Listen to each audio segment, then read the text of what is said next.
لازوال پاکستانی اداکار مظہر علی کے 5 مشہور ڈرامے جنہوں نے اسے شہرت کی بلندیوں پر پہنچایا، لیکن پاکستانیوں نے تو اس کو فراموش کر دیا۔ جانیے اسی ویڈیو میں، لیکن اگر آپ چینل پر نئے ہیں تو سبسکرائب کر دیں۔ مظہر علی پاکستان کے وہ لازوال اداکار تھے جنہوں نے پاکستان ٹیلی ویژن کے ڈراموں سے خوب شہرت حاصل کی، اور اس کے علاوہ جب کبھی بھی ڈرامہ انڈسٹری میں خوبصورت لوگوں کی بات ہوتی تھی، یہ کہا جا سکتا تھا کہ پاکستان کے اندر مظہر علی بھی موجود ہیں۔ وہ اگرچہ ہیرو تھے، لیکن جب کبھی بھی وہ کسی بھی کردار میں آتے لوگوں کو پسند آتے۔ وہی پی ٹی وی جس پر وہ چھائے رہتے، ایک طویل عرصہ اس سے گم بھی رہے، گمشدگی اپنی جگہ، لیکن دلوں پر ان کی حکومت ایسی تھی کہ ایک لمحے کو محسوس ہوا جیسے وقت واپس اس زمانے میں پہنچ گیا ہے جب سب لوگ رات 8 بجے اپنے دوسرے کرش کے انتظار میں عروسہ ڈرامہ دیکھا کرتے،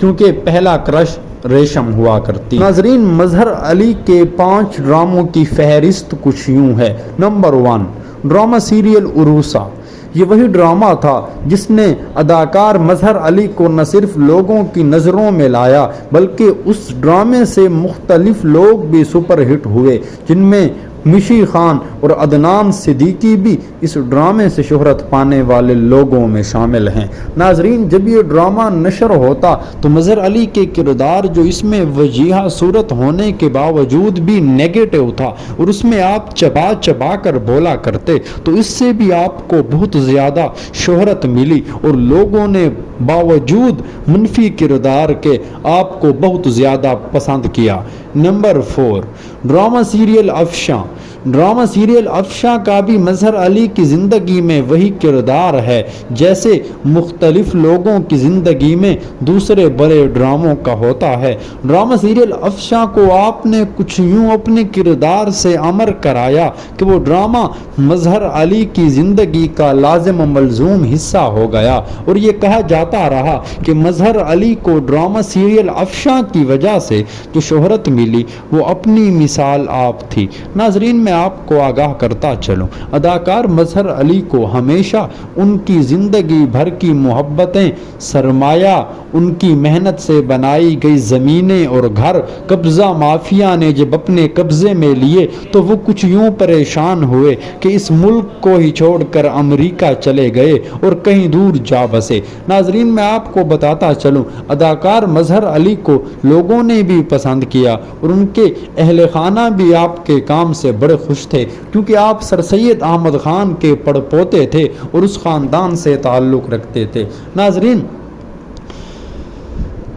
مظہر علی کا تیسرا مشہور ڈرامہ خدا اور محبت سیزن 2 تھا، جس میں آپ نے کچھ ایسے جاندار اداکاری کے جوہر دکھائے کہ ڈرامہ خدا اور محبت بھی پاکستان کی تاریخ کے صف اول کے ڈراموں میں شامل ہوا، اور پھر اداکار مظہر علی تو اس سے بھی کہیں آگے جا کر کھڑے ہو گئے۔ لیکن میں آپ کو اس حقیقت سے پردہ اٹھاتا چلوں، خدا اور محبت بھی آپ نے بیماری کی حالت میں کیا، کیونکہ آپ اس سے پہلے پی ٹی وی کے مختلف پروڈیوسرز کے پاس جا کر کام مانگا کرتے، لیکن وہ کہتے کہ آپ اب کام نہیں کر سکیں گے، آپ کو مشکل پیش آئے گی کیونکہ آپ کی صحت خراب ہو چکی ہے۔ نمبر 4، چوتھے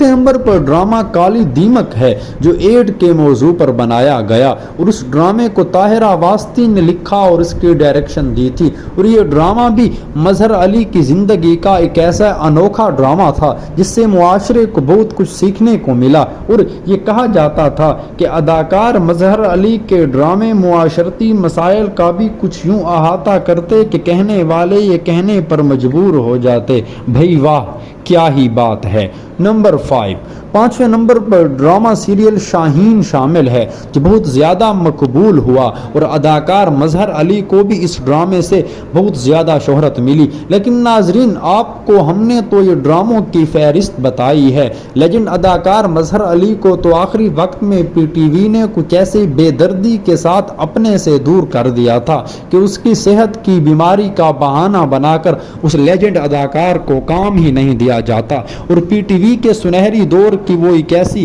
تابناک یاد تھے کہ اپنی وفات سے ایک باب کو بند کر گئے، اور پاکستان میں ہی آپ کی وفات ہوئی۔ آپ کے اہل خانہ امریکہ میں تھے اور آپ یہاں پر بہن بھائیوں کے ہاں مقیم تھے۔ کہا جا سکتا ہے کہ ملک الموت نے پاکستان میں آپ سے ملاقات لکھی تھی جو یہاں پر ہوئی، لیکن رب آپ کی مغفرت کرے، اور آپ کے چاہنے والے آپ کی وفات پر افسردہ ہیں، ان کو بھی صبر جمیل دے اور اہل خانہ کو بھی صبر جمیل دے۔